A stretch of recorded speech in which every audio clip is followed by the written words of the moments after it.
Republik bagian 5 oleh Plato. Demikianlah kota atau negara yang baik dan benar, dan manusia yang baik juga dari pola yang sama. Jika ini pola yang baik dan benar, selainnya adalah buruk dan salah. Di dalam bentuk pemerintah negara dan watak jiwa pribadi, mereka terjatuh ke dalam 4 bentuk keburukan. Apa mereka? Katanya. Aku hendak melanjutkan memberitahu aturan yang di dalamnya 4 bentuk keburukan yang tampak kepadaku mengganti satu sama lain. Ketika Polemarchus yang duduk agak jauh di luar Adimantus memulai membisikinya. Ia meluruskan tangannya, memegang bagian atas bahu dari jubahnya dan menariknya mendekatinya, mencondongkan badannya sendiri sehingga cukup dekat dan mengatakan sesuatu di dalam telinganya. Yang darinya aku hanya menangkap kata-kata ini. Haruskah kita melepaskannya? Atau apa yang harus kita lakukan? Tentu saja tidak, kata Adimantus meninggikan suaranya. Siapa? Aku berkata. Yang kamu menolak melepaskannya? Kamu, katanya. Untuk alasan apa? Kataku. Mengapa? Ia berkata. Menurut kami, kamu malas dan bermaksud mencurangi kami keluar dari sebuah keseluruhan bab yang merupakan bagian yang sangat penting dari kisah tersebut. Kamu menyangka kami tidak memperhatikan jalanmu yang lihai dari melanjutkannya. Sebagaimana terbukti sendiri kepada setiap orang bahwa di dalam persoalan para perempuan dan anak-anak, teman-teman memiliki semua hal yang serupa. Dan apakah aku tidak benar, Adimantus? Ya, ia berkata. Tetapi apa yang benar di dalam kejadian khusus ini, seperti setiap hal yang lain, memerlukan penjelasan. Karena masyarakat mungkin dari banyak macam, mungkin ada banyak jalan. Silahkan, jangan lepaskan satu yang kamu miliki di dalam kepalamu. Kami telah lama mengharapkan bahwa kamu akan memberitahu kami sesuatu tentang keluarga dan kehidupan wargamu. Bagaimana mereka akan melahirkan anak-anak mereka ke dalam dunia, dan menjaga mereka ketika mereka telah tiba. Dan di dalam umum, apa alamiah dari masyarakat, dari para perempuan dan anak-anak ini? Karena kami berpendapat bahwa pengaturan yang benar atau yang salah dari persoalan-persoalan demikian akan memiliki pengaruh yang besar dan memuncak untuk negara baik atau buruk. Dan sekarang sejak pertanyaan tersebut masih belum terjawab dan kamu mengambil di dalam tangan negara yang lain, kami telah memutuskan, sebagaimana kamu telah mendengarkan, akan tidak melepaskanmu sampai kamu memberikan sebuah cerita dari semua ini. Kepada kesepakatan itu, kata Glaukon, kamu mungkin menganggapku setuju. Tentu saja, kata Tirasmachus, kamu mungkin mempertimbangkan kami semua setuju bersama-sama. Aku berkata, kalian tidak mengetahui apa yang kalian lakukan di dalam menyerangku demikian. Argumen apa yang kalian bangkitkan tentang negara? Saat aku berpikir aku telah menyelesaikan dan terlalu senang bahwa aku telah membaringkan pertanyaan ini untuk tidur dan membayangkan betapa beruntungnya aku di dalam penerimaan kepada apa yang aku katakan. Kalian memintaku untuk memulai lagi di dasar. Kalian tidak menyadari sarang lebah yang kalian usik, yang aku dulu lihat dan hindari, supaya kita tidak berujung masalah. Menurutmu, kami datang ke sini, kata Tirasmachus, untuk mencari emas atau mendengar perbincangan? Ya, perbincangan harus memiliki batas. Ya, Sokrates, kata Glaukon, dan keseluruhan hidup adalah batas satu-satunya yang orang bijaksana akan berikan kepada mendengar perbincangan-perbincangan yang demikian. Tetapi jangan memikirkan kami, dan janganlah lelah di dalam menjelaskan kepada kami jawaban pertanyaan kami di dalam jalanmu sendiri. Bagaimana para perempuan dan anak-anak ini diperlakukan di antara para pengawal kita, dan bagaimana kita harus mengatur rentan antara kelahiran dan pendidikan yang tampak memerlukan perhatian yang paling besar. Beritahukan kami bagaimana jadinya hal-hal ini. Ya, temanku yang sederhana, tetapi jawabannya berkebalikan dengan mudah. Akan lebih banyak keraguan bangkit tentang ini daripada tentang kesimpulan-kesimpulan kita yang sebelumnya. Karena seseorang mungkin acuh terhadap kebolehjadiannya. bahkan tidak yakin jika ia yang terbaik. Untuk alasan inilah seseorang mundur dari menyentuh persoalan tersebut. Ia akan dihargai bukan apa-apa, kecuali sebagai sebuah harapan pemikiran, temanku. Jangan mundur, ia menjawab. Pendengarmu akan tidak keras kepadamu. Mereka bukan acuh atau memusuhimu. Aku berkata, apakah perkataanmu ini untuk memberanikanku? Ya, katanya. Kemudian biarkan aku memberitahukan bahwa kamu melakukan kebalikannya.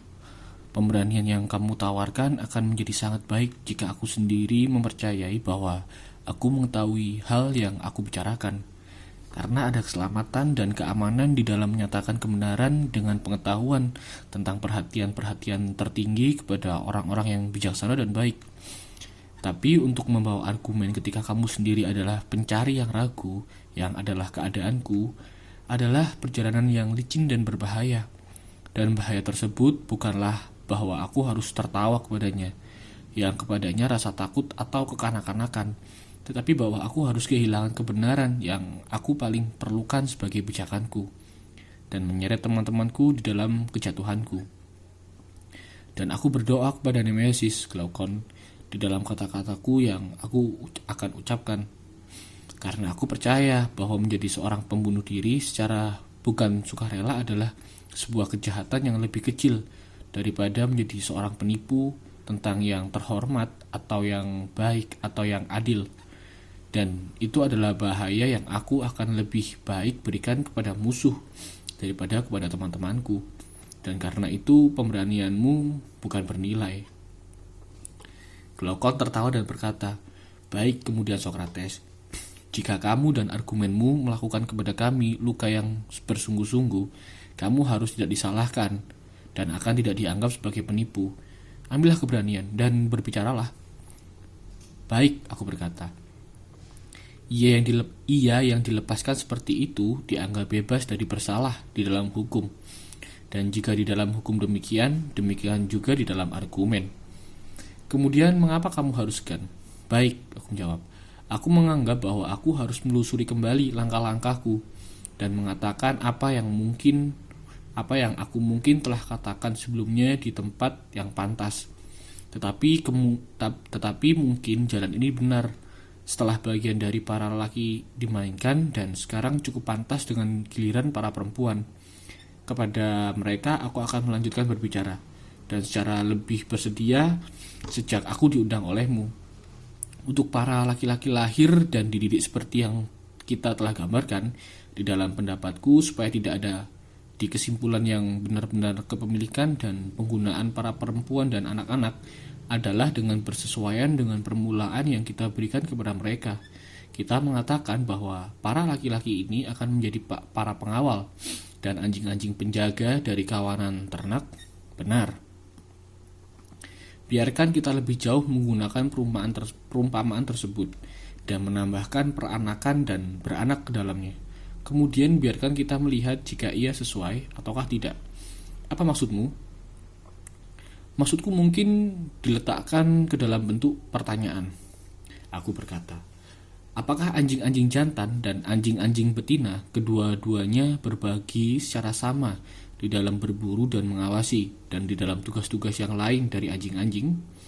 Atau apakah kita mempercayai para jantan saja untuk penjaga ternak, sementara kita meninggalkan para betina di rumah di bawah pemikiran bahwa melahirkan dan menyusui anak-anak mereka adalah pekerjaan yang cukup untuk mereka? Mereka memiliki semua hal di dalam umum, ia menjawab, kecuali bahwa kita memperlakukan betina sebagai lebih lemah daripada jantan dan para jantan lebih kuat. Tetapi bisakah kamu memperkerjakan makhluk apapun untuk tujuan yang sama jika mereka tidak diberikan pengasuhan dan pendidikan di dalam jalan yang sama? Tidak bisa. Jika para perempuan akan melakukan tugas-tugas yang sama sebagaimana para laki-laki, kemudian mereka harus memiliki pengasuhan dan pendidikan yang sama, ya. Pendidikan yang kita berikan kepada para laki-laki adalah musik dan senam, ya. Kemudian para perempuan harus diajari musik dan senam dan juga seni perang yang mereka harus kerjakan seperti laki-laki. Itulah kesimpulannya menurutku. Aku lebih harus menduga aku berkata, bahwa adab di saat ini akan membuat beberapa dari usulan kita mungkin tampak konyol jika akan dikerjakan di dalam kenyataan. Ya, benar, ia berkata. Ya, dan hal yang paling konyol dari semuanya adalah pemandangan para perempuan yang telanjang di palestra, berlatih dengan para laki-laki, terutama ketika mereka tidak lagi muda. Mereka akan tidak menjadi sebuah pemandangan yang indah seperti para laki-laki tua yang bersemangat, yang di samping keriput-keriput dan kejelekan, tetapi menghadiri gimnasia. Ya, memang, ia berkata, berdasarkan adab-adab yang sekarang, usulan tersebut akan tampak konyol. Tetapi kemudian, aku berkata, kita telah menentukan untuk membicarakan pikiran-pikiran kita, sehingga kita harus tidak khawatir terhadap gurauan-gurauan dari para pelucu yang akan diarahkan melawan perubahan semacam ini. Bagaimana mereka akan membicarakan perolehan-perolehan para perempuan kedua-duanya di dalam senam dan musik, dan di atas semuanya tentang mereka mengenakan baju ziarah dan berkendara di punggung kuda. Sangat benar, ia menjawab. Walaupun demikian, setelah memulai, kita harus maju kepada tempat-tempat yang kasar dari hukum kita, sambil meminta kepada orang-orang yang terhormat ini untuk sekali di dalam kehidupan mereka menjadi bersungguh-sungguh. Belum terlalu lampau, sebagaimana kita harus mengingat mereka, orang-orang Yunani yang berpendapat yang masih secara umum diterima di antara orang-orang barbar, bahwa pemandangan laki-laki yang telanjang adalah konyol dan tidak pantas. Ketika pertama dimulai oleh orang-orang Kreta dan orang-orang Lakedaimonia, para pelawak dari masa itu mungkin secara sama telah melucui pengerjaan-pengerjaan ini.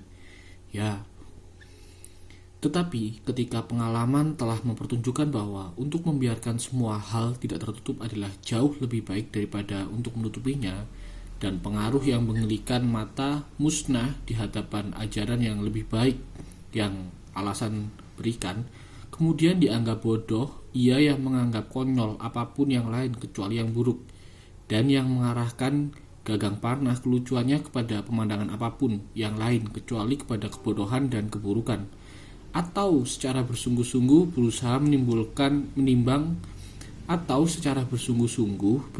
menimbang yang indah oleh dasar pertimbangan apapun yang lain kecuali kepada yang baik. Benar, ia menjawab. Pertama-tama, kita harus bersetuju jika usulan-usulan ini boleh jadi ataukah tidak. Dan kita semestinya membuka perdebatan kepada siapapun yang berharap mengajukan pertanyaan di dalam gurauan atau kesungguhan. Apakah perempuan mampu berbagi secara keseluruhan atau secara sebagian di dalam tindakan-tindakan para laki-laki, atau tidak sama sekali? Dan apakah seni perang adalah satu dari seni-seni yang di dalamnya ia bisa atau tidak bisa berbagi? Itu akan menjadi jalan terbaik dari memulai pencarian, dan akan mungkin menuntun kepada ujung yang terbaik. Itu akan menjadi jalan terbaik. Haruskah kita mengambil sisi musuh pertama-tama dan memulai dengan berpendapat melawan diri kita sendiri?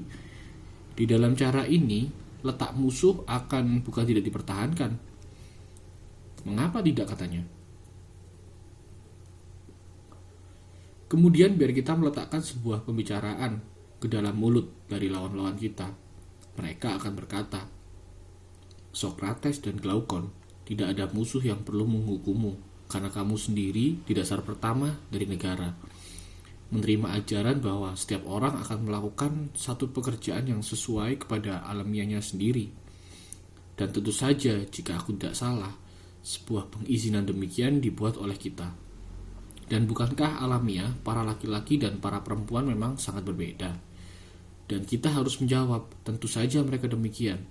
Kemudian kita harus ditanyai, apakah tugas-tugas yang diberikan kepada para laki-laki dan kepada para perempuan harus tidak berbeda, dan semacam yang pantas untuk alamiah-alamiah mereka yang berbeda? Tentu saja mereka harus. Tetapi jika demikian, bukankah kamu telah terjatuh ke dalam sebuah ketidaktepatan yang bersungguh-sungguh di dalam menyatakan bahwa para laki-laki dan perempuan yang alamiahnya berbeda harus tidak menampilkan tindakan-tindakan yang sama? Pertahanan apa yang kamu akan buat untuk kita, Tuhan yang baik, melawan siapapun yang menawarkan sanggahan-sanggahan ini? Itu bukanlah sebuah pertanyaan yang mudah dijawab ketika diajukan secara tiba-tiba, dan aku harus memohon kepadamu untuk menarik kejadian tersebut ke sisimu. Inilah sanggahan-sanggahan mereka, dan ada banyak waktu yang serupa ini, Glaukon, yang aku lihat lama dahulu. Mereka membuatku khawatir dan mundur dari menyentuh hukum tentang kepemilikan dan pengasuhan para perempuan dan anak-anak. Demi Zeus, ia berkata, ia tidak tampak sebagai persoalan yang mudah. Mengapa ia? Aku berkata. Tetapi ketika seseorang terjatuh ke dalam kolam mandi yang kecil ataupun ke dalam lautan, ia tetap harus berenang. Paling benar. Dan bukankah kita harus merenangi lautan argumen dan berharap lumba-lumba Arion atau suatu keajaiban yang lain mungkin menyelamatkan kita? Aku menganggapnya demikian, ia berkata. Baik, kemudian, biarkan kita melihat jika ada jalan meloloskan diri yang bisa kita temukan. Kita mengakui bahwa alamiah-alamiah yang berbeda harus memiliki pengerjaan-pengerjaan yang berbeda, dan bahwa alamiah para laki-laki dan para perempuan adalah berbeda. Dan sekarang, apa yang kita katakan? Alamiah-alamiah yang berbeda harus tidak memiliki pengerjaan-pengerjaan yang sama. Inilah ketidaktepatan yang dituduhkan kepada kita. Secara tepat, sangat dahsyat, Glaukon, aku berkata, kekuatan dari seni pertentangan. Mengapa kamu mengatakan demikian?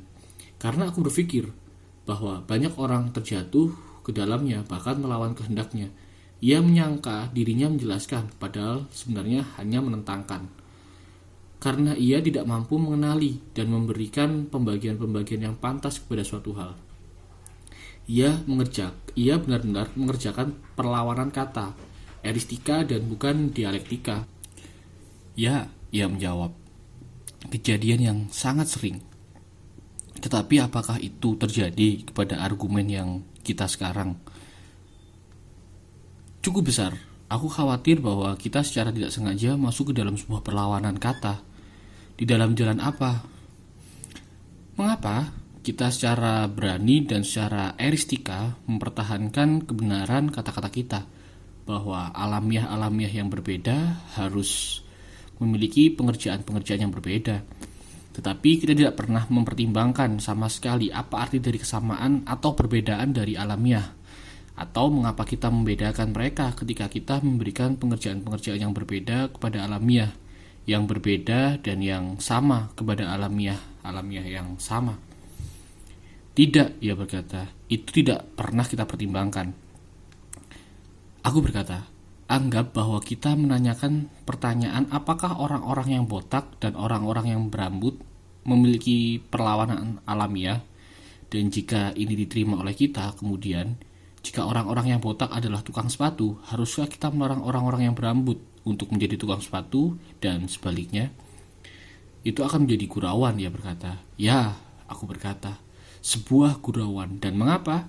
Karena kita tidak pernah memaksudkan bahwa perlawanan dan persamaan dari alamiah harus melebar kepada semua hal, tetapi hanya kepada perlawanan dan persamaan dari hal yang mempengaruhi pengerjaan yang di dalamnya pribadi terlibat. Kita harus mengatakan misalnya seorang laki-laki dan seorang perempuan yang memiliki pemikiran seorang dokter adalah memiliki alamiah yang sama. Benar. Sementara seorang dokter dan seorang tukang kayu memiliki alamiah yang berbeda. Tentu saja. Dan jika, aku berkata, jenis kelamin laki-laki dan perempuan akan berbeda di dalam kesesuaian mereka untuk seni atau pengerjaan apapun, kita harus mengatakan bahwa pengerjaan atau seni yang demikian harus diberikan kepada satu atau yang lain dari mereka. Tetapi jika perbedaan hanya bahwa para perempuan melahirkan dan para laki-laki memiliki anak, ini bukanlah sebuah bukti bahwa seseorang perempuan berbeda dari seorang laki-laki di dalam mempertimbangkan macam pendidikan yang ia harus terima. Dan kita harus karena itu melanjutkan menerima bahwa para pengawal kita dan istri-istri mereka harus memiliki pengerjaan-pengerjaan yang sama. Benar, katanya. Selanjutnya, kita harus menanyai lawan kita. Sebenarnya berkenaan kepada apa dari pengerjaan-pengerjaan atau seni-seni dari kehidupan warga. Alamiah perempuan berbeda dari laki-laki, itu akan cukup adil. Dan mungkin ia, sebagaimana kamu tadi, akan menjawab bahwa tidak mudah untuk memberikan jawaban yang memadai secara tiba-tiba. Tetapi setelah sedikit pemikiran akan tidak ada kesukaran. Ya, mungkin. Anggap kemudian bahwa kita mengundangnya untuk mengikuti argumen kita, dan kemudian kita mungkin berharap untuk memperlihatkan kepadanya bahwa tidak ada hal khusus di dalam para perempuan yang akan berpengaruh di dalam pengurusan negara. Dengan senang hati, ketika kamu berbicara kepada sebuah alamiah yang diberikan atau yang tidak diberikan di dalam mempertimbangkan apapun, apakah maksudmu bahwa satu belajar secara mudah dan yang lainnya sukar? Sedikit belajar akan menuntun yang satu kepada hasil yang besar, sementara yang lain setelah banyak belajar dan penerapan, belajar kemudian ia segera melupakan. Atau bahwa satu memiliki badan yang baik, yang adalah pelayan yang baik kepada pemikirannya, sementara badan dari yang lainnya adalah halangan kepadanya. Adakah perbedaan-perbedaan selain ini untuk membedakan orang yang berbakat dan yang tidak berbakat? Tidak seorang pun akan menyebutkan yang lain. Dan bisakah kamu menyebutkan pengerjaan apapun dari manusia yang di dalamnya jenis kelamin laki-laki memiliki semua mutu ini di dalam derajat yang lebih tinggi daripada perempuan? Apakah aku perlu membuang waktu di dalam membicarakan seni menenun dan membuat kue dan memasak yang di dalamnya perempuan benar-benar tampak besar, dan untuk laki-laki menandinginya adalah hal yang paling konyol? Kamu cukup benar, ia menjawab.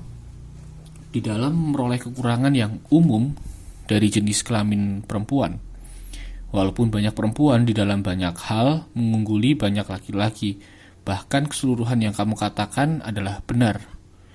Dan jika demikian, temanku, aku berkata, tidak ada bagian pengurusan yang khusus dalam sebuah negara yang seorang perempuan miliki karena ia adalah perempuan, atau yang laki-laki oleh kebaikan dari jenis kelaminnya. Tetapi pemberian-pemberian alam seperti tergabung di dalam kedua-duanya. Semua pengerjaan laki-laki adalah pengerjaan perempuan juga. Hanya perempuan lebih lemah daripada laki-laki. Benar. Kemudian, apakah kita akan memberikan semuanya kepada para laki-laki dan tidak ada kepada para perempuan? Itu akan tidak pernah dilakukan. Masyarakat dari kenikmatan-kenikmatan dan sakit-sakit adalah ikatan yang menyatukan. Saat semua warga bergembira atau bersedih di penyebab-penyebab yang sama dari kegembiraan dan kesedihan, tidak ada ragu. Ya, dan saat tidak ada perasaan umum tetapi hanya pribadi, adalah sebuah pengurai ketika beberapa bergembira dan yang lainnya bersedih di kejadian-kejadian yang sama yang terjadi kepada kota atau warga. Tentu saja, perbedaan-perbedaan demikian biasanya dibangkitkan di dalam ketidaksepakatan tentang penggunaan istilah milikku dan bukan milikku, dan juga kata orang asing, secara tepat demikian. Dan bukankah negara yang diperintah terbaik yang di dalamnya paling banyak orang menerapkan istilah milikku dan bukan milikku di dalam jalan yang sama kepada hal yang sama? Cukup benar. Atau lagi bahwa yang paling menyerupai keadaan manusia perseorangan, misalnya ketika satu jari saja terluka, keseluruhan bagian ditarik kepada jiwa sebagai sebuah pusat dan membentuk satu kerajaan di bawah kekuasaan yang memerintah di dalam sana, merasakan sakit dan bersimpati semuanya bersama-sama dengan bagian yang terpengaruh, dan kita mengatakan bahwa orang tersebut sakit di jarinya. Ungkapan yang sama digunakan kepada bagian apapun dari badan yang memiliki sebuah rasa sakit dari penderitaan atau dari kenikmatan di pengurangan dari penderitaan. Benar, ia menjawab. Dan aku setuju denganmu bahwa di dalam negara yang diperintah terbaik adalah paling mendekati rasa umum yang kamu gambarkan ini. Begitulah macam negara tersebut. Kemudian ketika siapapun dari para warga mengalami kebaikan atau keburukan apapun, penderitaannya akan milik mereka sendiri dan akan membagi kenikmatan atau rasa sakit sebagai keseluruhan. Ya, ia berkata, itu adalah apa yang akan terjadi di dalam negara yang diperintah baik. Sekarang saatnya, aku berkata, untuk kita kembali kepada negara kita dan melihat jika ini atau suatu bentuk lain adalah paling bersesuaian dengan ajaran-ajaran yang mendasar ini. Sangat baik. Baik, negara kita seperti setiap yang lainnya juga memiliki para pemimpin dan rakyat. Benar, semuanya mereka akan menyebut satu sama lain sebagai warga. Tentu saja. Tetapi bukankah ada nama lain yang orang-orang berikan kepada para pemimpin mereka di negara-negara yang lain? Secara umum mereka menyebut mereka sebagai para tuan, tetapi di dalam negara-negara demokratis mereka secara sederhana menyebutkan sebagai para pemimpin. Orang-orang di dalam negara kita, warga menyebut para pemimpin sebagai apa? Mereka menyebutnya sebagai para penjuru selamat dan para penolong, ia menjawab. Dan apa yang para pemimpin menyebut warga? Para pemelihara dan ayah-ayah mereka. Dan apa yang mereka menyebut mereka di dalam negara-negara lain? Para hamba. Dan apa yang para pemimpin menyebut satu sama lain di dalam negara-negara yang lain? Rekan pemimpin. Dan apa di dalam milik kita? Rekan pengawal. Pernahkah kamu mengetahui sebuah contoh di dalam negara lain, seorang pemimpin yang akan membicarakan rekan-rekannya sebagai temannya dan yang lainnya sebagai bukan temannya? Ya, sangat sering. Dan teman-teman yang ia hargai tersebut dan gambarkan sebagai satu yang di dalamnya ia memiliki sebuah keperluan, dan yang lainnya sebagai seorang asing yang di dalamnya ia tidak memiliki keperluan. Secara tepat. Tetapi, akankah siapapun dari pengawalmu berpikir atau membicarakan rekanannya pengawal sebagai seorang asing? Tentu saja ia tidak akan. Karena setiap orang yang mereka temui akan dihargai oleh mereka sebagai saudara laki-laki atau saudara perempuan, atau ayah atau ibu, atau anak laki-laki atau anak perempuan, atau sebagai anak atau orang tua dari mereka yang dengan demikian terhubung dengannya. Baik, aku berkata, tetapi biarkan aku menanyaimu lebih jauh. Haruskah mereka keluarga di dalam nama saja? Atau haruskah di dalam semua tindakan sesuai kepada nama tersebut? Misalnya di dalam penggunaan kata ayah. Akankah penjaga dari seorang ayah dilaksanakan dan kasih sayang terhadap anak dan tugas dan patuh kepada hukum perintahkan? Pelanggaran dari tugas-tugas ini dianggap sebagai orang yang tidak saleh dan tidak terhormat, yang akan tidak menerima banyak kebaikan di tangan dewa ataupun manusia. Apakah hal-hal menjadi atau tidak untuk menjadi ini adalah suara-suara yang anak-anak akan dengarkan, diulang di dalam telinga-telinga mereka oleh seluruh warga tentang mereka yang ditunjuk sebagai para orang tua mereka dan keseluruhan sebagai kerabat mereka? Hal-hal ini dan tidak ada yang lain. Karena apa yang bisa lebih konyol daripada untuk mereka menyebutkan ikatan-ikatan keluarga dengan bibir saja dan tidak bertindak di dalam semangat dari mereka. Kemudian di dalam kota kita lebih sering daripada di dalam kota manapun yang lain, sebagaimana aku gambarkan sebelumnya, terdengar ketika siapapun adalah baik atau buruk, kata milikku yang baik atau milikku yang buruk. Paling benar dan sesuai kepada jalan berpikir dan berbicara ini, bukankah kita mengatakan bahwa mereka akan memiliki kenikmatan-kenikmatan dan sakit-sakit di dalam umum? Ya, akan demikianlah mereka. Dan mereka akan memiliki sebuah keperluan yang umum di dalam hal yang sama, yang mereka akan bersama-sama sebut sebagai miliki. Dan memiliki keperluan umum ini, mereka akan memiliki sebuah perasaan yang umum dari kenikmatan dan sakit. Ya, jauh lebih demikian daripada di dalam negara-negara yang lain. Dan alasan dari ini, di sekitar dan di samping pendirian umum dari negara, adalah masyarakat dari perempuan dan anak-anak di antara para pengawal, itu akan jadi alasan utama. Dan kesatuan perasaan ini kita terima sebagai kebaikan yang benar. Dan kesatuan perasaan ini kita terima sebagai kebaikan yang besar. Sebagaimana kita membandingkan sebuah negara yang diperintah baik dengan badan dan anggota-anggotanya ketika terpengaruh oleh kenikmatan ataupun sakit, itu kita mengakui dan sangat secara benar. Kemudian masyarakat dari para perempuan dan anak-anak di antara warga kita telah ditunjukkan sebagai alasan yang utama. Tentu saja, dan ini bersesuaian dengan ajaran lain yang kita dirikan, bahwa para pengawal akan tidak memiliki rumah-rumah atau lahan-lahan atau harta apapun yang lain. Bayaran mereka adalah makanan mereka yang mereka akan terima dari warga lain, dan mereka akan tidak memiliki biaya-biaya pribadi supaya mereka menjaga sifat sejati mereka sebagai para pengawal. Benar, ia menjawab. Kedua-duanya ini dan yang sebelumnya, sebagaimana aku katakan, supaya mereka lebih secara sejati sebagai para pengawal. Mereka akan tidak merobek negara di dalam pecahan-pecahan dengan menggunakan kata milikku dan bukan milikku. Bukan kepada hal yang sama, masing-masing orang menyeret perolehan yang ia terima ke dalam rumah miliknya yang terpisah dari yang lain, dan yang lainnya melakukan hal yang sama kepada rumah yang terpisah, dan memiliki istri dan anak-anak dan kenikmatan-kenikmatan dan sakit-sakit yang terpisah. Dengan demikian memperkenalkan kepada negara kenikmatan-kenikmatan dan sakit-sakit perseorangan.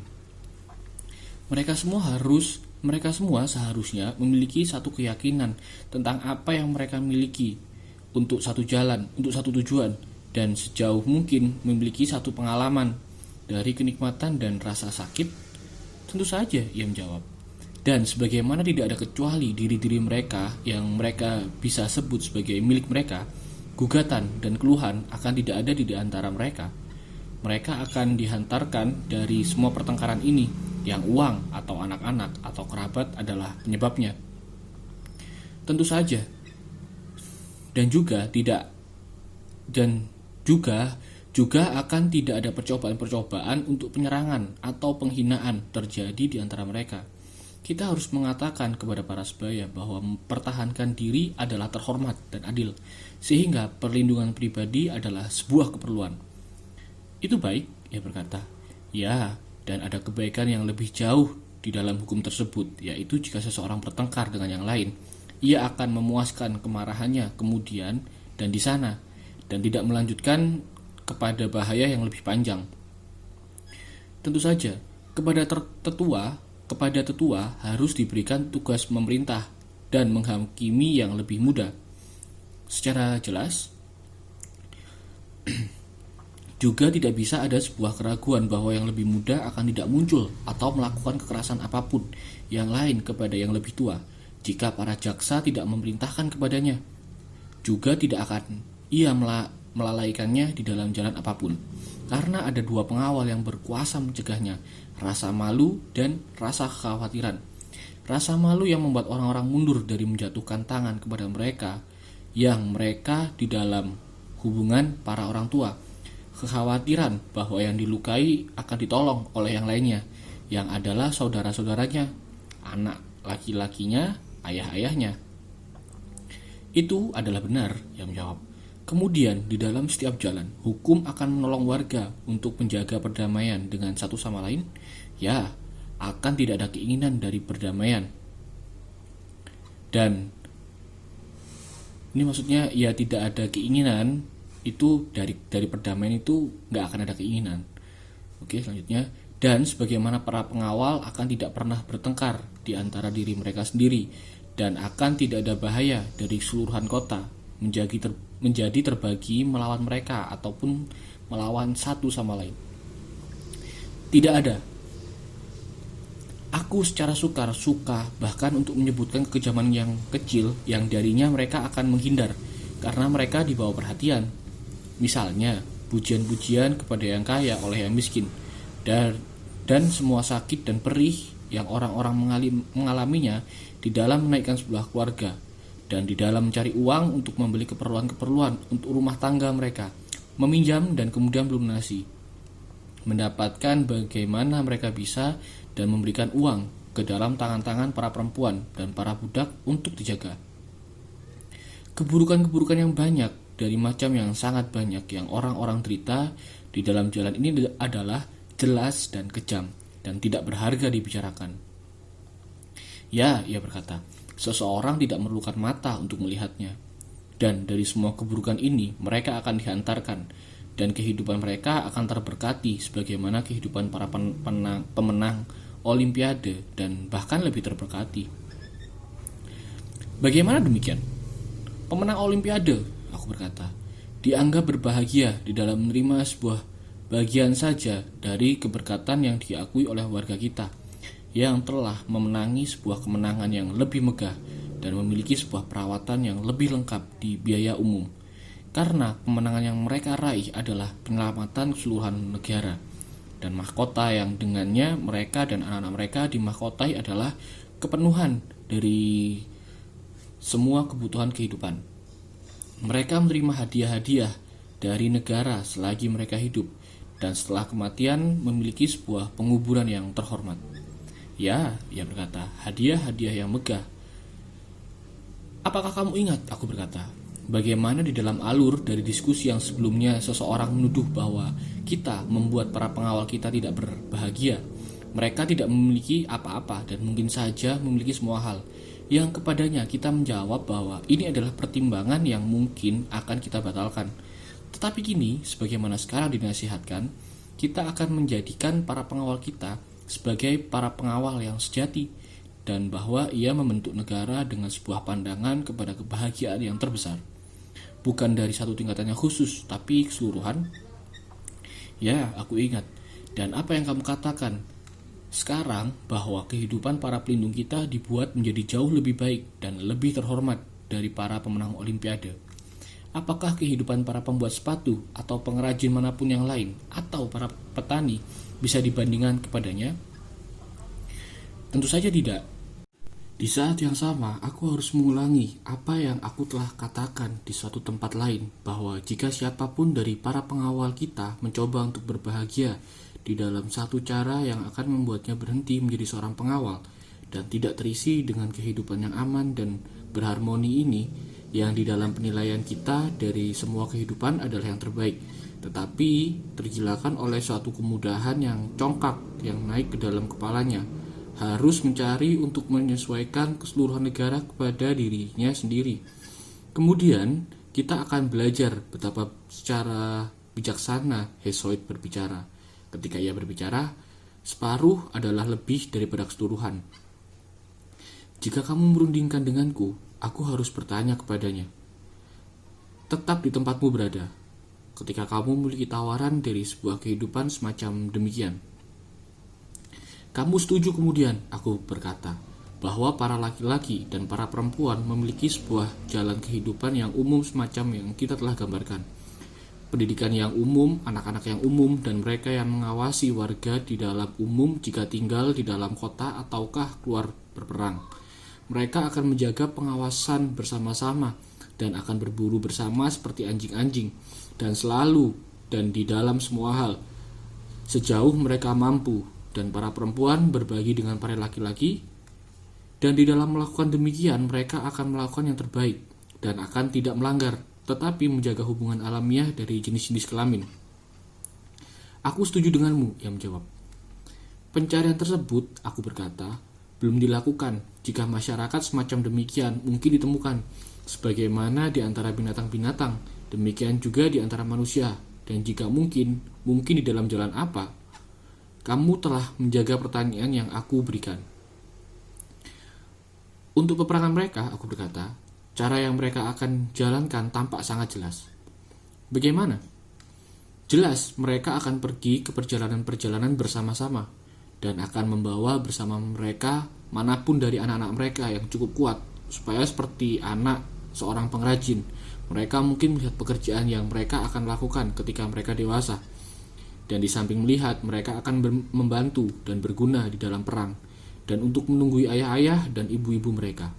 Apakah kamu tidak pernah mengamati di dalam sendi bagaimana anak-anak laki-laki dari para pembuat gerabah melihat dan membantu, jauh sebelum mereka menyentuh roda. Ya, aku pernah. Dan haruskah para pembuat gerabah lebih berhati-hati di dalam mendidik anak-anak mereka, di dalam memberikan mereka kesempatan melihat dan mengerjakan tugas-tugas mereka, daripada para pengawal kita akan melakukan? Pemikiran yang konyol. Ketika bertarung, semua makhluk lebih bersemangat di hadapan anak-anak mereka. Itu cukup benar, Socrates. Dan jika mereka takluk, yang mungkin sering terjadi di dalam perang, betapa besar bahayanya. Anak-anak akan hilang bersama para orang tua mereka, dan negara akan tidak pernah pulih. Benar, aku berkata. Tetapi apakah maksudmu adalah kamu akan tidak pernah membiarkan mereka menjalani bahaya apapun? Aku jauh dari mengatakan itu. Baik, tetapi jika mereka pernah menjalani resiko, bukankah mereka harus melakukan sama di suatu keadaan ketika jika mereka lepas dari malapetaka, mereka akan lebih baik? Secara jelas, menyaksikan perang di masa muda mereka adalah sebuah persoalan yang sangat penting, yang deminya suatu bahaya mungkin secara adil dialami. Ya, sangat penting. Ini kemudian harus menjadi langkah pertama kita, membuat anak-anak kita sebagai para penonton perang. Tetapi kita harus juga menjaga mereka aman dari bahaya, kemudian semuanya akan baik. Benar, orang tua mereka mungkin dianggap tidak buta kepada bahaya perang, tetapi mengetahui sejauh pandangan manusia dan menilai perang yang aman dan berbahaya, itu mungkin dianggap, dan mereka akan membawa mereka di perjalanan-perjalanan yang aman dan menghindari yang lainnya. Benar, dan mereka akan menempatkan mereka di bawah perintah dari para veteran yang berpengalaman yang akan menjadi para penjaga dan guru-guru mereka. Sangat secara pantas.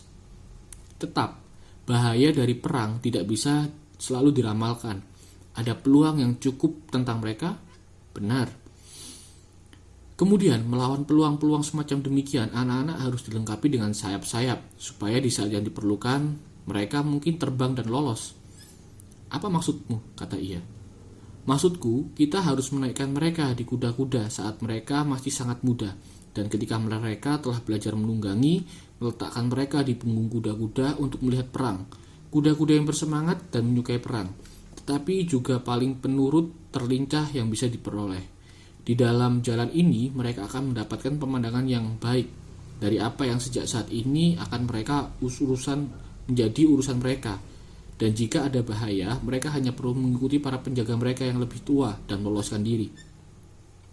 Aku percaya bahwa kau benar, katanya.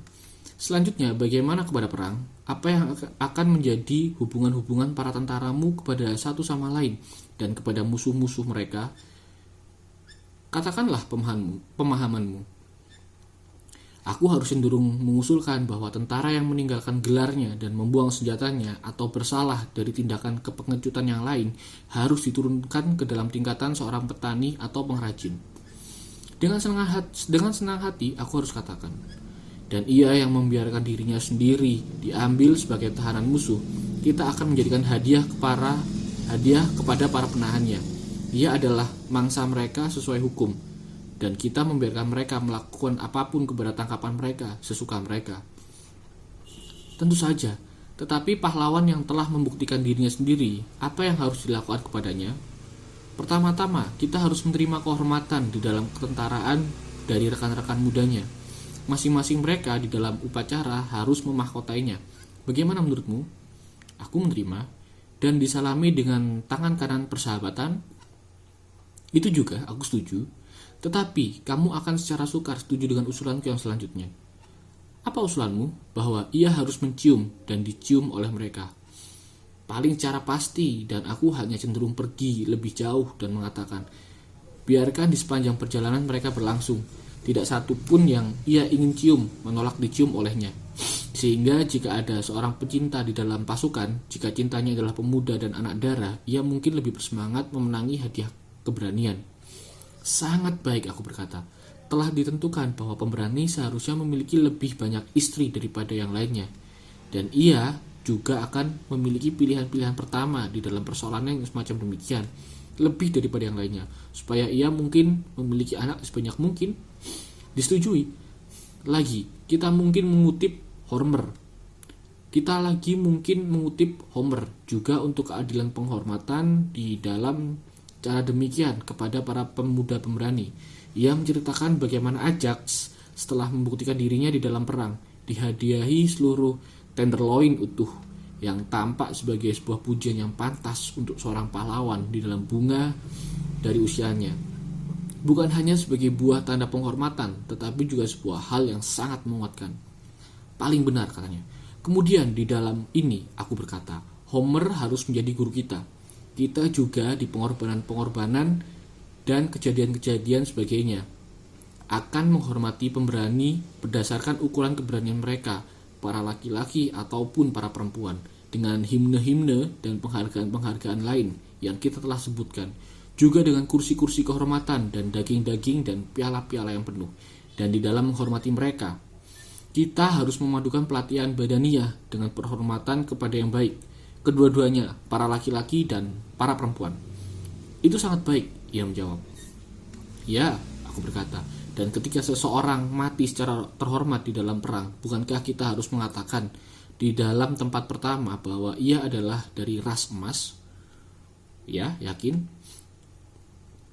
Tidak, bukankah kita memiliki kewenangan hesoid untuk mengukuhkan bahwa ketika mereka mati, mereka menjadi ruh-ruh suci di bumi, para penulis kebaikan, penghalau keburukan, dan para pengawal dari orang-orang yang diberkati pembicaraannya.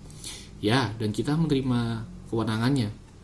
Haruskah kita belajar dari dewa bagaimana kita melakukan penguburan orang-orang suci yang pahlawan dan apa yang akan menjadi ciri khas khusus mereka, dan kita harus melakukan sebagaimana ia meminta dengan senang hati. Dan di masa yang akan datang kita akan mengenang mereka dan berlutut di hadapan kuburan-kuburan mereka sebagaimana di makam-makam para pahlawan. Dan bukan hanya mereka, tetapi siapapun yang dianggap secara tinggi baik, mereka mati karena usia atau di dalam jalan apapun yang lain, harus dimasukkan kepada penghormatan yang sama.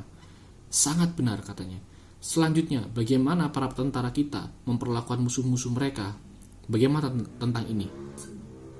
Maksudmu di dalam pertimbangan apa?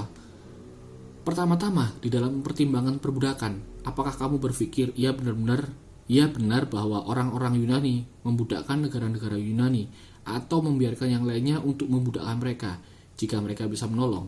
Bukankah seharusnya adab orang Yunani untuk mengampuni orang-orang Yunani, mempertimbangkan bahaya yang ada bahwa keseluruhan ras mungkin suatu hari jatuh di bawah orang-orang barbar? Untuk mengampuni mereka secara jelas lebih baik. Kemudian tidak ada orang Yunani harus dimiliki oleh mereka sebagai budak. Itu adalah sebuah aturan yang mereka patuhi dan nasihatkan kepada orang Yunani yang lain untuk dipatuhi.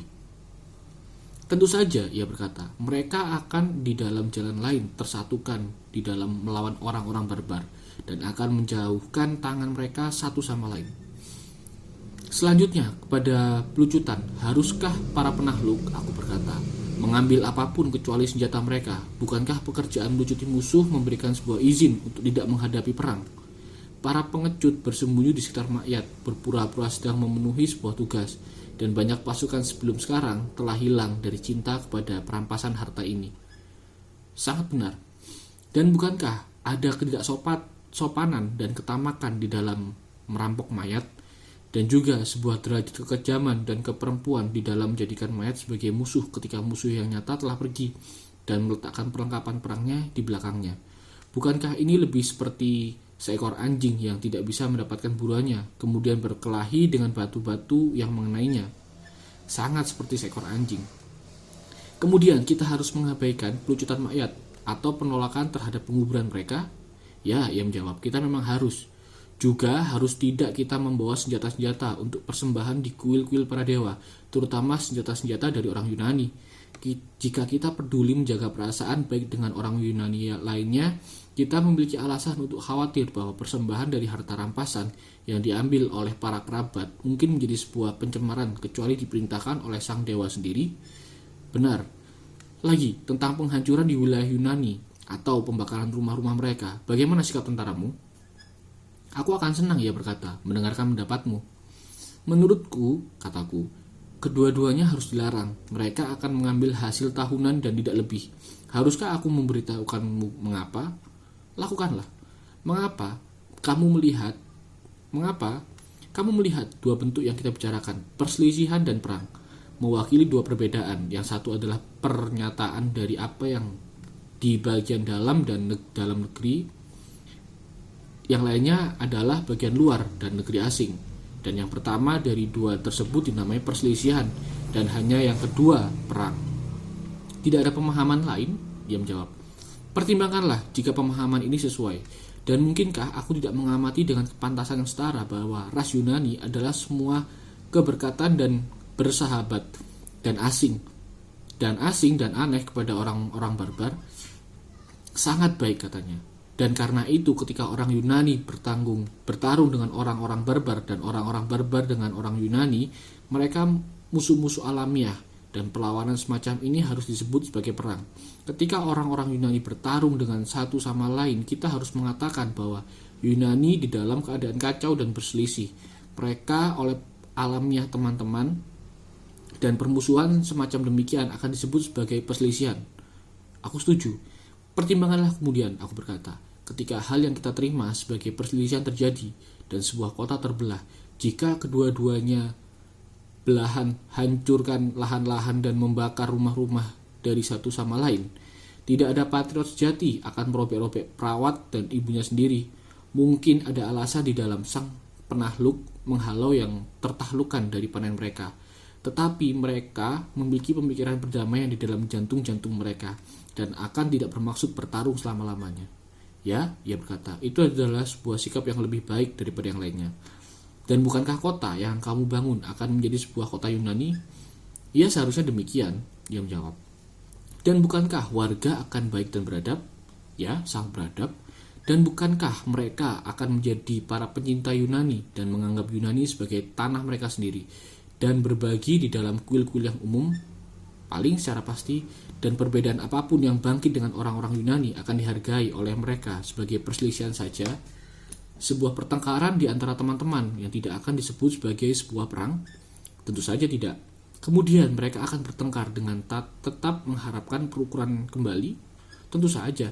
Mereka akan meluruskan, tetapi akan tidak membudakkan atau menghancurkan lawan-lawan mereka. Mereka akan menjadi para pembenar, bukan musuh-musuh. Demikianlah. Dan karena mereka adalah orang-orang Yunani, mereka akan tidak menghancurkan Yunani. Juga tidak akan membakar rumah-rumah. Tidak bahkan menganggap bahwa seluruh penduduk dari sebuah kota, para laki-laki dan perempuan dan anak-anak, semua sebagai musuhnya. Karena mereka mengetahui bahwa bendera perang selalu mewakili sedikit orang yang harus disalahkan untuk perselisihan tersebut. Dan untuk semua alasan ini, mereka akan tidak berkeinginan untuk menghancurkan lahan-lahan mereka dan merobohkan rumah-rumah mereka. Permusuhan mereka kepada mereka akan hanya bertahan sampai para penderita yang tidak bersalah, yang banyak memaksa yang sedikit, yang bersalah untuk melakukan keadilan. Aku setuju, ia berkata, bahwa warga kita harus berurusan secara demikian dengan musuh-musuh Yunani mereka dan dengan orang-orang barbar sebagaimana orang-orang Yunani sekarang dengan satu sama lain. Kemudian biarkan kita mengundang-undangkan hukum kita untuk para pengawal kita, bahwa mereka akan tidak menghancurkan lahan-lahan dari orang-orang Yunani, juga tidak membakar rumah-rumah mereka. Disetujui, dan kita mungkin setuju juga di dalam berpikir bahwa hal-hal ini, semua undang-undang kita yang sebelumnya adalah sangat baik. Tetapi, tetap aku harus mengatakan, Sokrates, bahwa jika kamu biarkan melanjutkan di dalam jalan ini, kamu akan secara keseluruhan melupakan pertanyaan yang kamu sampingkan di permulaan diskusi. Apakah perintah semacam demikian adalah boleh jadi, dan bagaimana jika bisa? Untuk aku cukup siap menerima bahwa rencana yang kamu ajukan, jika saja bisa dilakukan, akan melakukan semua semacam kebaikan kepada negara. Aku akan menambahkan apa yang kamu telah terima, bahwa warga kita akan menjadi yang paling berani dari semua petarung, dan akan tidak pernah mengabaikan satu sama lain.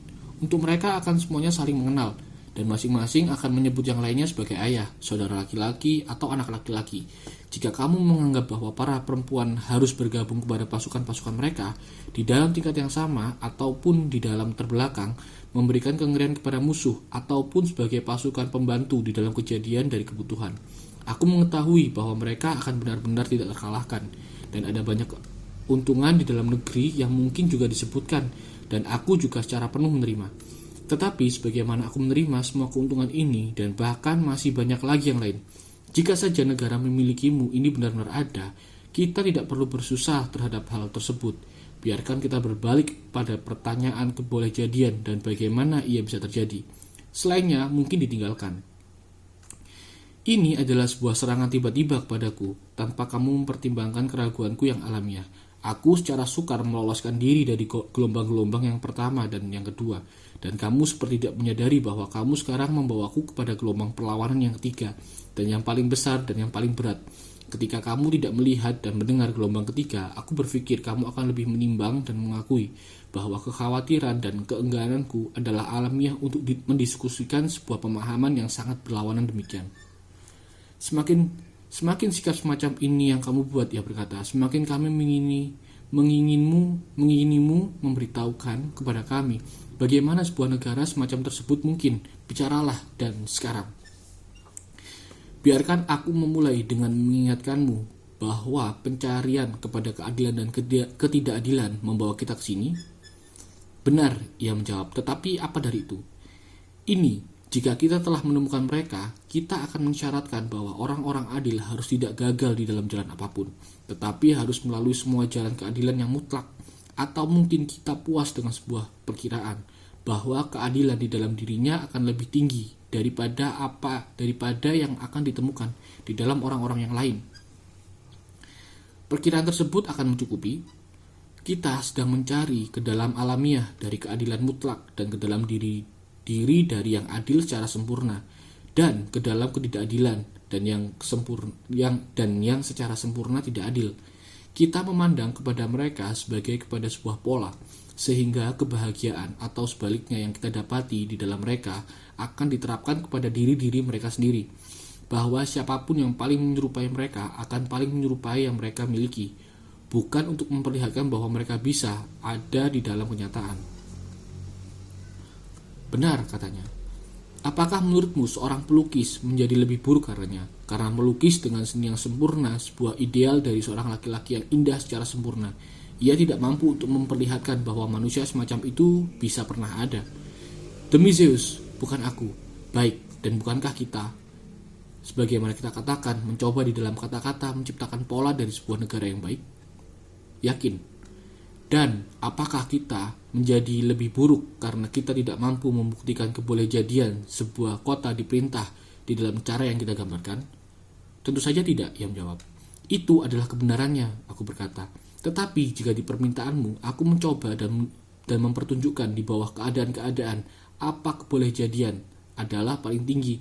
Aku harus memintamu memiliki ini di dalam pandangan untuk mengulangi pengizinan-pengizinanmu yang lebih awal. Pengizinan apa?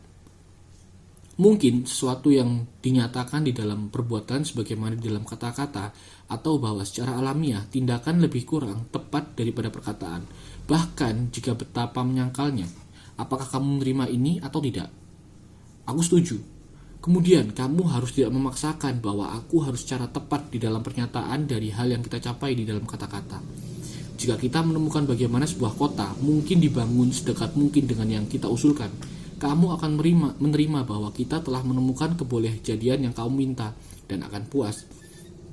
Aku yakin bahwa aku harus puas. Bukankah kamu akan demikian? Ya, aku juga. Selanjutnya, kita harus berusaha untuk mempertunjukkan kesalahan di dalam negara-negara yang adalah penyebab dari salah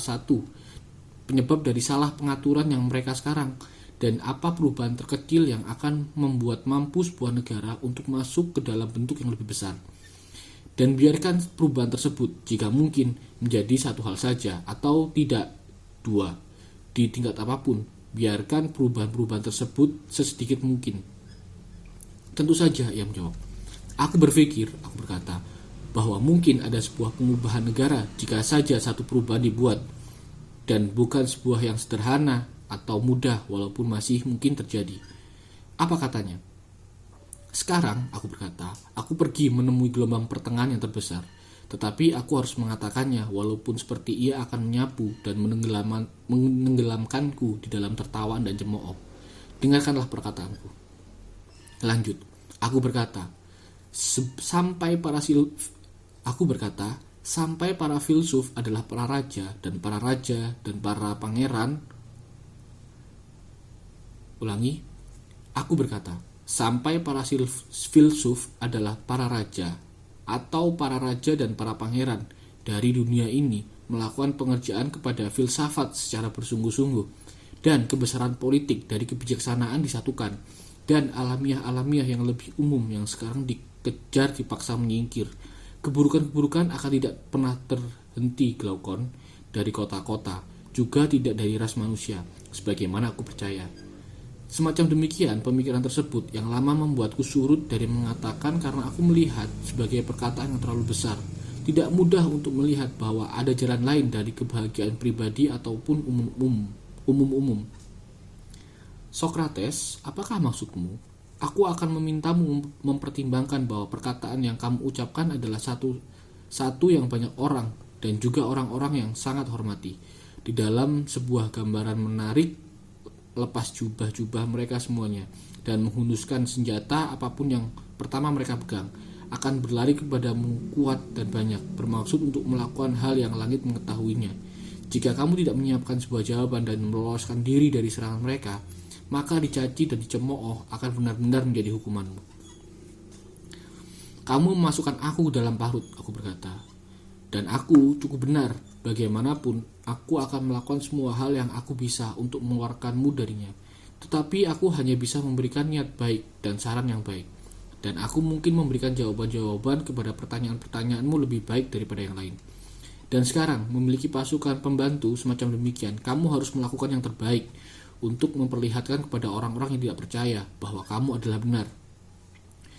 Aku harus mencoba, aku berkata, sejak kamu menawariku persekutuan yang kuat. Dan aku berpikir bahwa jika akan ada sebuah peluang dari kita lolos, kita harus menjelaskan kepada mereka siapa yang kita maksud ketika kita mengatakan sebagai seorang filsuf. Yang kita berani katakan harus memerintah di dalam negara. Kemudian kita akan mampu mempertahankan diri kita sendiri. Akan ada temuan beberapa alamiah yang mempelajari filsafat dan kepemimpinan politik. Dan yang lainnya yang tidak terlahir untuk menjadi para filsuf dan lebih bermaksud menjadi para pengikut daripada pemimpin. Kemudian sekarang saat yang tepat untukmu memberikan sebuah pengertian, ia berkata. Ikuti aku berkata. Dan aku berharap bahwa kita mungkin di dalam suatu jalan atau jalan lain mampu memberikan sebuah penjelasan yang memuaskan. Lanjutkan katanya. Aku berani mengatakan bahwa kamu mengingat, dan karena itu aku tidak perlu mengingatkanmu bahwa seseorang yang mencintai harus menyukai secara keseluruhan. Ia akan tidak mengatakan bahwa berapa dirinya disukai dan berapa tidak. Menurutku kamu harus mengingatkanku karena aku benar-benar tidak mengerti. Jawaban itu pantas dari orang lain tetapi bukan dari kamu. Seorang pecinta akan tidak melupakan bahwa semua orang muda membangun perasaan di dalam dada seorang pecinta, sehingga tampak bernilai olehnya secara keseluruhan. Bukankah ini jalan yang kamu miliki? Seseorang yang berhidung pendek dan mancung, kamu memuji wajahnya memesona. Hidung bengkok dari seorang yang lain, kamu katakan berwajah bangsawan. Sementara ia yang hidungnya tidak pendek mancung juga tidak bengkok sebagai memiliki keberkatan dari yang biasa, yang berkulit gelap sebagai bersifat laki-laki, yang putih sebagai anak-anak para dewa. Dan pucat pandu, apa nama tersebut kecuali penemuan dari seorang pecinta yang berbicara di dalam eufemisme. Dan bukankah berlawanan kepada kepucatan jika tampak di pipi dari orang muda? Di dalam sebuah kata, tidak ada pengizinan yang kamu akan tidak buat, dan tidak ada dalih yang kamu tidak katakan, supaya tidak menghilangkan satupun bunga yang mekar di masa muda. Jika kamu menjadikan aku sebagai pihak yang berwenang di dalam persoalan cinta, demi argumen tersebut aku menerimanya. Dan apakah kamu katakan dari para pecinta anggur? Apakah kamu tidak melihat mereka melakukan hal sama? Mereka menyambut anggur dengan dalih apapun. Sangat baik. Dan hal yang sama adalah benar kepada orang-orang yang berambisi. Jika mereka tidak bisa memerintah sebagai jenderal, mereka bersedia memerintah sebagai sebuah tritis. Jika mereka tidak bisa dihormati oleh orang-orang yang benar-benar besar dan penting, mereka akan senang dihormati oleh orang-orang yang lebih kecil dan lebih buruk. Tetapi penghormatan dari macam demikian harus mereka miliki secara tepat. Sekali lagi, biarkan aku menanyakan, Apakah ia yang mengharapkan tingkatan apapun dari kebaikan-kebaikan, mengingini seluruh tingkatan, ataukah satu bagian saja? Keseluruhan. Dan bukankah kita mungkin mengatakan kepada filsuf bahwa ia adalah seorang pecinta, bukan kepada satu bagian saja dari kebijaksanaan, tetapi kepada keseluruhan. Dan ia yang tidak menyukai pembelajaran-pembelajaran, terutama di dalam masa muda, ketika ia tidak ada memiliki kekuatan menilai yang baik dan tidak baik. Seorang semacam demikian kita anggap tidak akan menjadi filsuf atau seorang pecinta kebijaksanaan.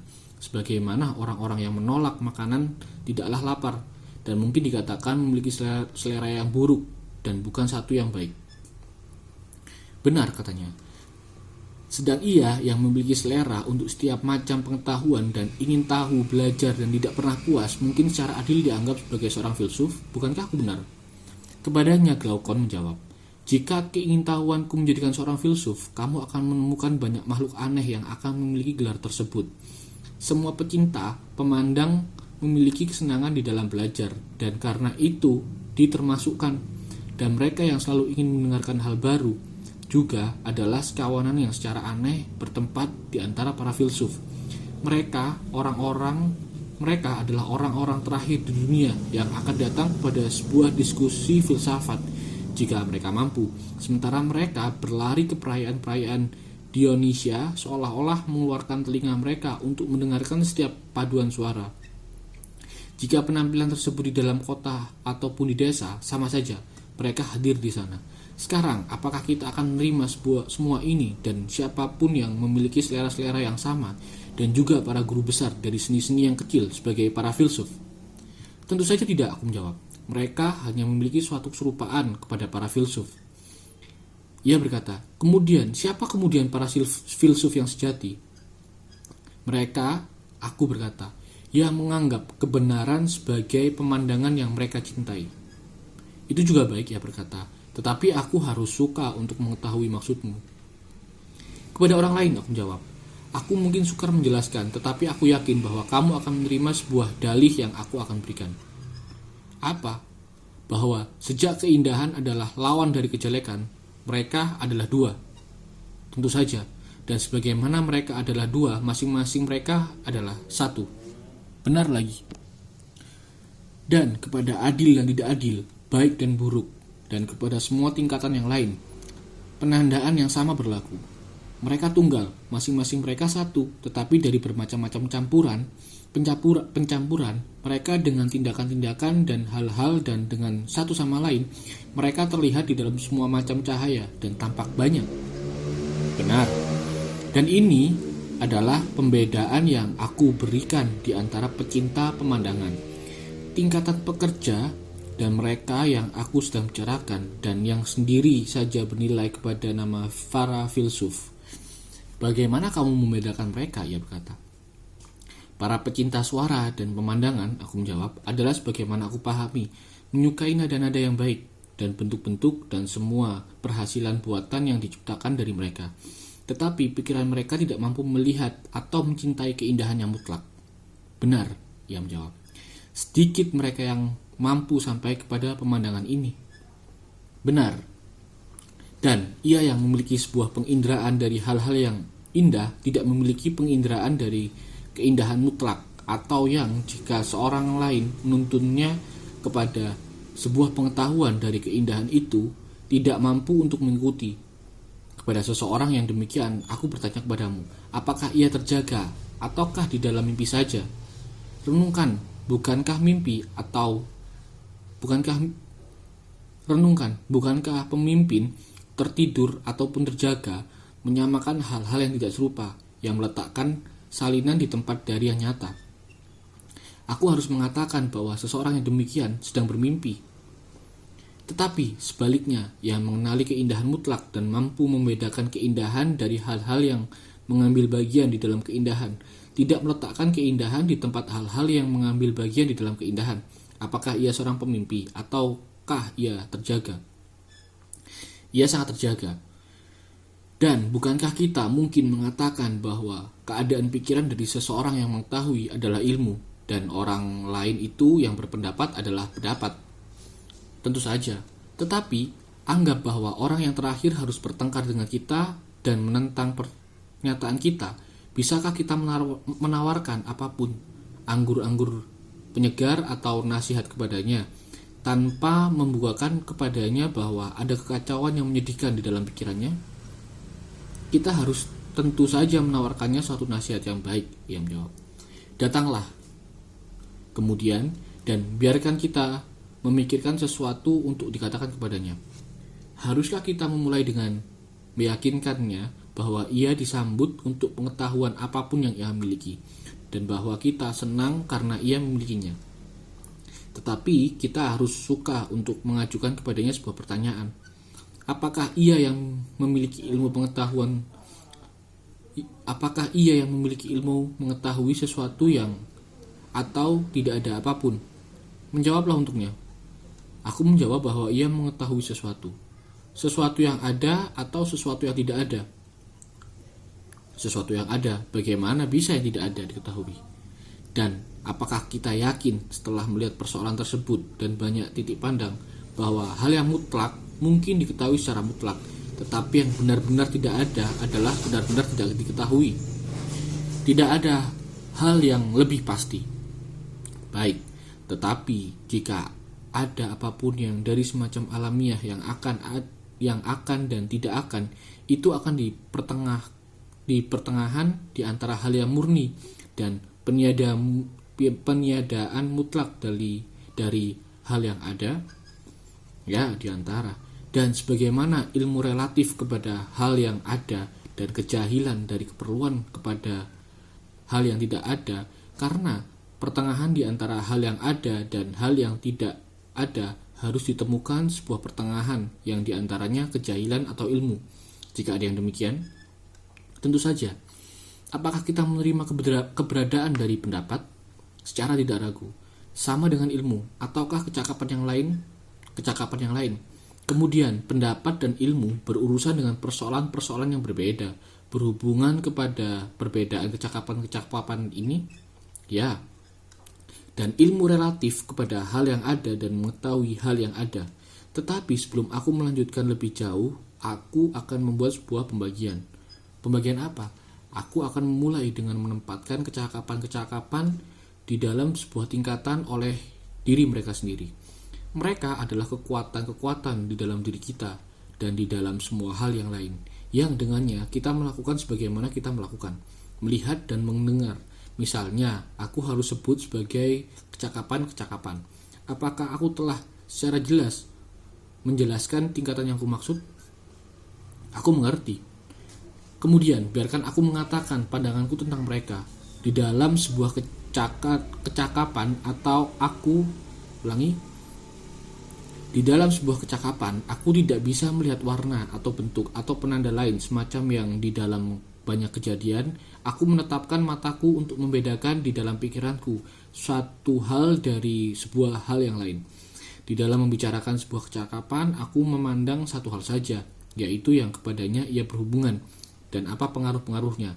Dan di dalam jalan ini, aku menyebut masing-masing mereka sebagai sebuah kecakapan dan yang berhubungan kepada hal yang sama, dan menyelesaikan hal yang sama aku sebut sebagai kecakapan yang sama. Tetapi yang kepada hal yang berbeda aku sebut sebagai berbeda. Apakah itu menjadi jalanmu berbicara? Ya. Dan akankah kamu menjadi sangat baik sehingga menjawab satu lagi pertanyaan? Akankah kamu mengatakan bahwa ilmu adalah sebuah kecakapan? Atau di dalam tingkatan apa kamu menempatkannya? Ilmu adalah sebuah kecakapan dan yang paling kuat dari semua kecakapan. Dan apakah pendapat adalah juga sebuah kecakapan? Tentu saja, ia berkata, karena hal yang dengannya kita mampu untuk berpendapat hanyalah kecakapan dari pendapat. Tetapi, belum lama yang lalu kamu setuju bahwa ilmu adalah pendapat, tidaklah sama. Bahwa ilmu dan pendapat tidaklah sama. Bagaimana bisa ada orang yang waras mencampurkan yang mutlak dengan yang tidak mutlak? Sangat baik, aku berkata, dan kita secara sederhana setuju bahwa pendapat adalah sebuah hal yang berbeda dengan ilmu. Oke, ya, berbeda. Masing-masing mereka kemudian sejak memiliki kekuatan yang berbeda relatif kepada yang berbeda. Semestinya sih. Ilmu menurutku yaitu untuk mengetahui keadaan dari hal yang ada. Tetapi pendapat kita katakan berpendapat, ya. Apakah ia berpendapat tentang hal yang sama yang diketahui oleh ilmu, dan akankah yang bisa diketahui dan yang bisa dipendapatkan menjadi sama, ataukah tidak mungkin? Mustahil oleh perizinan-perizinanmu, ia berkata. Jika kecakapan-kecakapan yang berbeda adalah secara alamiah relatif kepada hal-hal yang berbeda, dan kedua-duanya pendapat dan ilmu adalah kecakapan, tetapi masing-masing berbeda dari yang lainnya, sebagaimana kita katakan, perizinan-perizinan ini tidak meninggalkan tempat untuk identitas dari yang bisa diketahui dan yang bisa dipendapatkan. Kemudian yang bisa diketahui sesuatu yang berbeda dari yang bisa dipendapatkan, sesuatu yang lain. Apakah ia berpendapat kepada yang adalah bukan, ataukah ia tidak mungkin berpendapat kepada yang adalah bukan? Pertimbangkanlah, bukankah ia yang berpendapat bahwa pertimbangkanlah, bukankah ia yang berpendapat membawa pendapatnya untuk dilekatkan kepada sesuatu, atau haruskah kita melawan diri kita sendiri dan mengatakan bahwa mungkin untuk berpendapat sambil tidak berpendapat apa-apa? Mustahil. Kemudian ia yang berpendapat tentang suatu hal, ya, tetapi secara yakin hal yang tidak bisa dianggap sebagai sesuatu, tetapi paling secara benar sebagai sama sekali bukan apa-apa.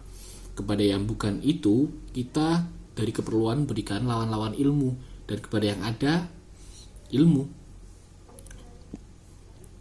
Secara benar ia berkata. Kemudian, bukan hal yang ada, juga bukan hal yang tidak ada, adalah yang dikerjakan oleh pendapat? Tampaknya bukan. Kemudian pendapat akan menjadi bukan lawan ilmu, juga bukan ilmu. Demikianlah tampaknya. Apakah ia sebuah kecakapan di luar ini, melampaui ilmu di dalam kejernihan, ataupun kejahilan di dalam keburaman? Bukan kedua-duanya. Tetapi, apakah kamu menganggap pendapat sebagai sesuatu yang lebih gelap daripada ilmu, tetapi lebih terang daripada kejahilan? Ya, lebih arah demikian, ia berkata. Dan apakah kita terletak di antara perbatasan dari keduanya? Ya. Kemudian pendapat akan menjadi berbeda di antara yang kedua. Paling secara yakin.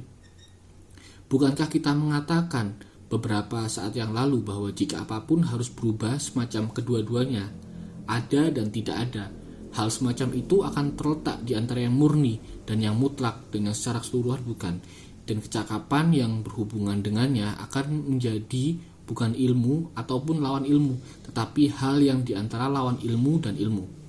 Benar.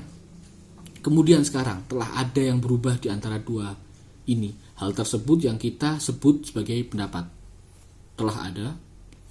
Tersisa kemudian sebagaimana tampak untuk kita menemukan hal yang mengambil bagian dari kedua-duanya. Dari akan menjadi ada dan tidak akan menjadi ada, dan hal yang tidak bisa secara adil dirancang di dalam kemurnian yang khas masing-masing, sehingga jika ia harus ditemukan, kita harus menyatakan sebagai bisa dipendapatkan. Dengan demikian, memasangkan yang keterlaluan kepada yang keterlaluan dan yang pertengahan kepada yang pertengahan. Bukankah demikian? Ia demikian. Sebanyak ini dibicarakan, biarkan ia memberitahukanku. Aku akan mengatakan, biarkan ia menjawabku. Orang baik itu tidak berpikir bahwa ada sebuah keindahan di dalam dirinya sendiri, atau suatu ide keindahan di dalam dirinya sendiri selalu tetap sama dan tidak berubah. Tetapi ia mempercayai bahwa di dalam banyak hal yang indah. Pecinta pemandangan maksudku, yang tidak bisa tahan untuk mendengarkan siapapun mengatakan bahwa yang indah adalah satu dan yang adil adalah satu, dan demikian juga hal-hal lain. Dan ini akan menjadi pertanyaan kita. Temanku yang baik, adakah satu pun dari banyak hal yang indah dan terhormat ini yang akan tidak kadang-kadang jelek dan buruk, dan dari hal-hal yang adil yang tidak tampak tidak adil, dan dari hal-hal yang saleh yang akan tidak tampak tidak saleh? Tidak bisa dihindari, ia berkata, bahwa mereka akan tampak menjadi kedua-duanya indah dan juga jelek, dan demikian juga dengan semua hal lain yang kamu tanyakan. Dan lagi, apakah hal-hal ganda yang banyak tampak lebih kurang setengah daripada ganda? Tidak ada yang lebih kurang. Dan demikian juga dari hal-hal yang besar dan kecil, hal-hal yang ringan dan yang berat. Akankah mereka menerima sandangan-sandangan ini lebih banyak daripada kebalikan-kebalikan mereka? Tidak, ia berkata. Masing-masing mereka selalu mengambil bagian dari kedua-duanya. Kemudian, apakah masing-masing dari kegandaan-kegandaan ini lebih daripada ia adalah bukan yang seseorang anggap sebagai ia? Mereka seperti para pelawak dengan sebuah rasa ganda di perjamuan, ia menjawab. Seperti teka-teki tentang bentara yang memukul kelelawar dan dengan apa dan saat ia bertengger di apa. Karena hal-hal ini juga samar dan mustahil mengetahui secara tegas apapun dari mereka, menjadi dan tidak menjadi, atau kedua-duanya dan bukan kedua-duanya. Apakah kamu mengetahui apa yang harus dilakukan terhadap mereka? Aku berkata. Dan bisakah kamu menemukan sebuah tempat untuk meletakkan mereka yang lebih baik daripada di tengah-tengah di antara kebenaran atau esensi dan yang tidak akan menjadi? Karena kita benar-benar tidak mungkin menemukan sebuah daerah yang lebih gelap daripada tidak menjadi yang lebih tidak menjadi, juga tidak lebih terang daripada menjadi yang lebih menjadi. Paling benar, ia berkata. Kita akan tampak telah menemukan kemudian bahwa kaidah-kaidah yang banyak dari orang-orang banyak tentang hal-hal yang indah dan terhormat dan yang lainnya adalah berputar-putar di dalam daerah pertengahan di antara yang bukan dan yang adalah di dalam rasa yang benar dan mutlak. Kita telah demikian menemukannya. Tetapi kita setuju di dalam yang terdahulu bahwa jika apapun yang dari macam itu harus ditemukan, ia harus dianggap bisa dipendapatkan, bukan bisa diketahui. Pengelana antara yang tertahan oleh kecakapan yang mengantri dan diantar. Kita melakukannya. Kita harus mengukuhkan kemudian bahwa mereka yang melihat banyak hal yang indah tetapi tidak melihat keindahan itu sendiri dan tidak mampu mengikuti tuntunan orang lain kepadanya dan banyak hal yang adil, tetapi bukan keadilan itu sendiri. Dan demikian juga di dalam semua kejadian. Kita harus mengatakan bahwa orang-orang semacam itu memiliki pendapat-pendapat tentang semua hal, tetapi tidak mengetahui apapun dari hal-hal mereka pendapat dari keperluan. Dan di lain pihak, apakah kepada orang-orang yang merenungkan hal-hal tersebut sendiri di dalam setiap kejadian yang tetap sama dan tidak berubah, bukankah kita harus mengatakan bahwa mereka mengetahui dan bukan hanya berpendapat? Itu juga secara perlu mengikuti. Bukankah kita juga harus mengatakan bahwa yang satu pikirannya menyambut dan mencintai hal-hal yang dikerjakan kepada pengetahuan dan yang lainnya kepada pendapat? Apakah kita tidak mengingat bahwa kita mengatakan bahwa mereka yang menghargai nada-nada dan warna-warna yang indah dan yang sebagainya, tetapi mereka tidak menerima penjelasan dari kenyataan dari yang indah itu sendiri? Kita mengingatnya. Apakah kita menyakiti telinga-telinga mereka jika kita menyebut mereka sebagai para dokosofilis, bukan para filsuf? Apakah mereka akan marah? Tidak, jika mereka menerima nasihatku, ia berkata. Untuk menjadi marah dengan kebenaran tidaklah sesuai hukum. Kemudian kepada mereka di dalam masing-masing dan setiap macam menyambut keberadaan yang sejati, para pecinta kebijaksanaan dan bukan para pecinta pendapat adalah nama yang kita harus berikan. Dengan senang hati,